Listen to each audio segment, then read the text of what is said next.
Class तो hello friend.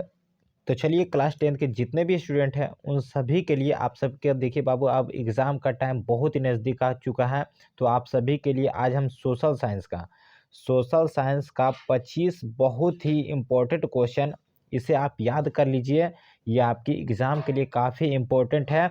तो हम आज का सेशन शुरू करते हैं। आप सभी का टाइम 1% भी आप वेस्ट नहीं करेंगे। तो चलिए हम पहला क्वेश्चन के साथ स्टार्ट करते हैं। और इस 25 क्वेश्चन में से आप कितने क्वेश्चन का आंसर सही दे पा रहे हैं ये आपको चेक करना है, ठीक है। तो चलिए हम पहला क्वेश्चन के साथ स्टार्ट करते हैं और आप सभी लोग आंसर दीजिएगा कमेंट में।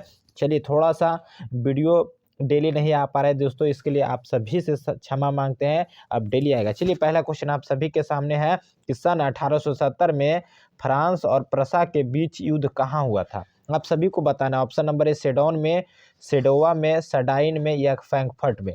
तो याद रखिएगा 1870 में फ्रांस और प्रसा के जो बीच युद्ध हुआ था साथी, ये आपको याद रखना, ये सेडोन में हुआ था। सेडोन का युद्ध 1870 में, ठीक है। ऑप्शन नंबर ए यहाँ पे बिल्कुल ही सही आंसर हो जाएगा। और जितने भी स्टूडेंट ऑप्शन नंबर ए लगा रहे हैं उन सभी का राइट आंसर है, सही आंसर है।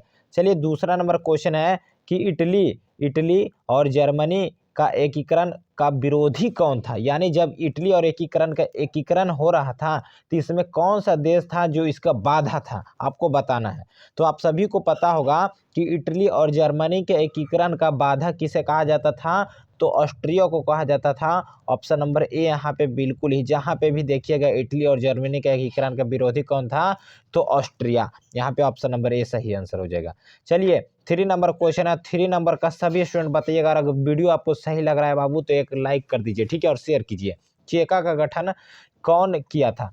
तो आप option number A Karl Marx ने, ऑप्शन नंबर बी लेनिन ने, option number C Leo Tolstoy ने, या option number D Frederick Engels ने। तो साथ ही याद रखिएगा जो चेका था तो इसका जो गठन किया था वो कौन थे, तो लेनिन ने किया था चेका का गठन। ऑप्शन नंबर बी यहाँ पे बिल्कुल ही सही आंसर हो जाएगा। चलिए नेक्स्ट क्वेश्चन की ओर आगे बढ़ते और अगला प्रश्न हमारा है 4 नंबर कि लंदन ब्रिटेन यही होगा, ठीक है। लंदन में अनिवार्य प्राथमिक शिक्षा कब लागू किया गया था, ठीक है। तो यहाँ पे याद रखिएगा कि लंदन में अनिवार्य जो प्राथमिक शिक्षा था ये लागू आपको याद रखना 1870 में हुआ था। यहाँ पे ऑप्शन नंबर बी यहाँ पे बिल्कुल ही सही आंसर हो जाएगा। चलिए अगला क्वेश्चन आपका 5 नंबर क्वेश्चन है और देखिए आप सभी लोग आंसर, बहुत ही काफ़ी इंपॉर्टेंट ये क्वेश्चन है, आपको याद कर लेना ही है बाबू अगर आपको याद नहीं है, क्योंकि एग्जाम हम जितना भी क्वेश्चन आप सभी को दे रहे हैं ऑब्जेक्टिव के लिए काफ़ी इंपॉर्टेंट, ठीक है। तो 5 नंबर क्वेश्चन है the history of the loss of Vietnam के लेखक कौन थे, ठीक है। तो आपको याद रखना है the history of the loss of Vietnam के जो लेखक थे वो फान बाओ चाउ थे। ऑप्शन नंबर सी यहाँ पे बिल्कुल ही सही आंसर हो जाएगा। कौन हो जाएगा, फान बाओ चाउ, याद कर जाइए। चलिए अगला क्वेश्चन है 6 नंबर क्वेश्चन है साइमन कमीशन के अध्यक्ष कौन थे। आपको जल्दी से बताना है बाबू कि साइमन कमीशन के जो अध्यक्ष थे वो कौन थे। तो ऑप्शन नंबर ए है, बी है, सी या डी। तो याद रखिएगा साइमन कमीशन के जो अध्यक्ष थे साथी वो सर जॉन साइमन। देखिए साइमन से साइमन, सर जॉन साइमन, यहाँ पे बिल्कुल ही सही आंसर होगा ऑप्शन नंबर बी। चलिए 7 नंबर क्वेश्चन की औद्योगिक क्रांति शब्द का प्रयोग सर्वप्रथम किसने किया था। तो आपको याद रखना है औद्योगिक क्रांति क्या था, तो यहाँ पर कि हाथ वाला जो मशीन था बाबू, हाथ का जो था काम जो होता था हाथ से, वो अब मशीनों से होने लगा था। इसी को ही औद्योगिकरण कहा गया था, ठीक है। यानी जो हम लोग हाथ से जो सामान बनती थी बाबू, उसका हाथ का उपयोग नहीं करके बड़े बड़े मशीनों का उपयोग किया जाने लगा और इसे ही हम औद्योगिकरण के प्रक्रिया के नाम से जानते हैं, ठीक है। तो इस शब्द का जो प्रयोग किया गया था ये सबसे पहले लुई ब्ला ने किया था। ऑप्शन नंबर सी यहाँ पे बिल्कुल ही सही आंसर हो जाएगा, ठीक है।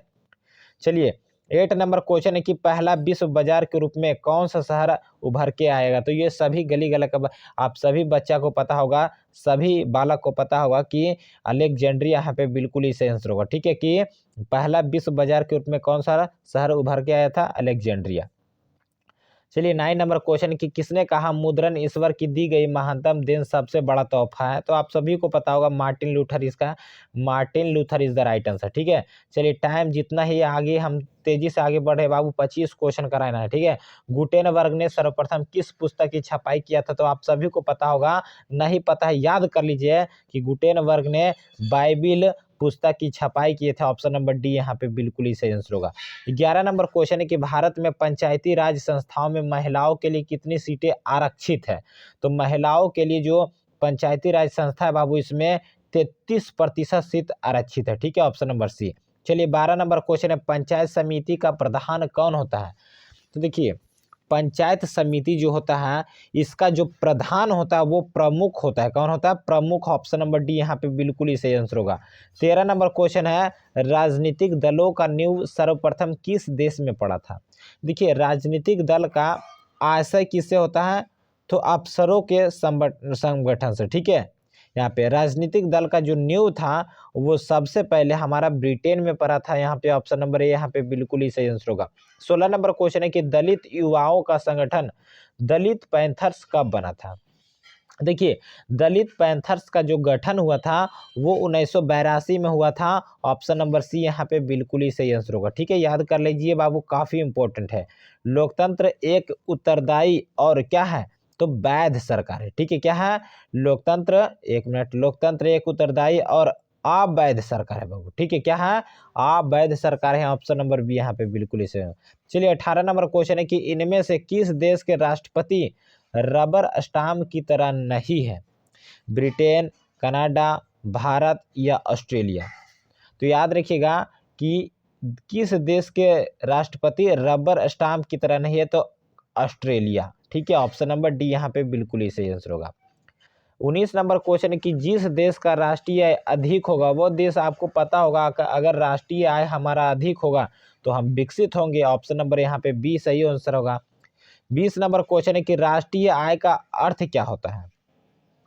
तो राष्ट्रीय आय का मतलब होता है बाबू, ऑप्शन नंबर यहाँ पे सरकार की आय, या ऑप्शन नंबर बी पारिवारिक आय होगा। जी, सरकार की आय नहीं होगा, यहाँ पे पारिवारिक आय भी नहीं होगा, सार्वजनिक उपकरणों की आय भी नहीं होगा, उत्पादन के साधनों की आय। ठीक है, उत्पादन का साधनों की आय को हम लोग राष्ट्रीय आय कहते हैं। ऑप्शन नंबर डी यहाँ पे बिल्कुल ही सही आंसर होगा। ठीक है, चलिए अगला प्रश्न है 21 नंबर, विनिमय का सर्वोत्तम माध्यम क्या है।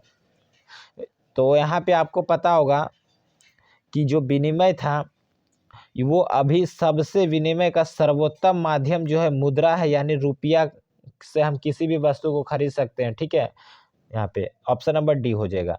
चलिए 22 नंबर क्वेश्चन है कि मुद्रा का प्राचीनतम रूप क्या है।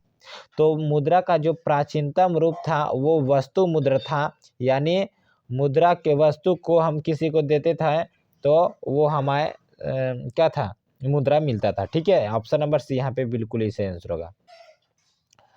चलिए 23 नंबर क्वेश्चन है कि शेयर बाजार की नियामक संस्था कौन सी है। तो शेयर बाजार की जो नियामक संस्था है उस संस्था का नाम है stock exchange. Option number D यहाँ पे सही आंसर होगा।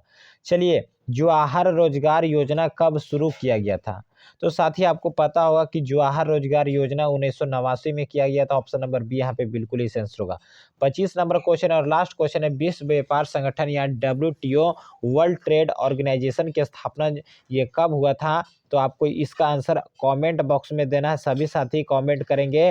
तो चलिए आज का सेशन आप सभी को कैसा लगा। इसी तरह के शानदार वीडियो के लिए, वेरी इंपॉर्टेंट क्वेश्चन के लिए आप सभी लोग चैनल को सब्सक्राइब कर लीजिएगा नए हैं। चलिए साथी हम फिर नेक्स्ट वीडियो में मैथ के सेशन में मिलेंगे, तब तक के लिए धन्यवाद। जय हिंद, जय भारत।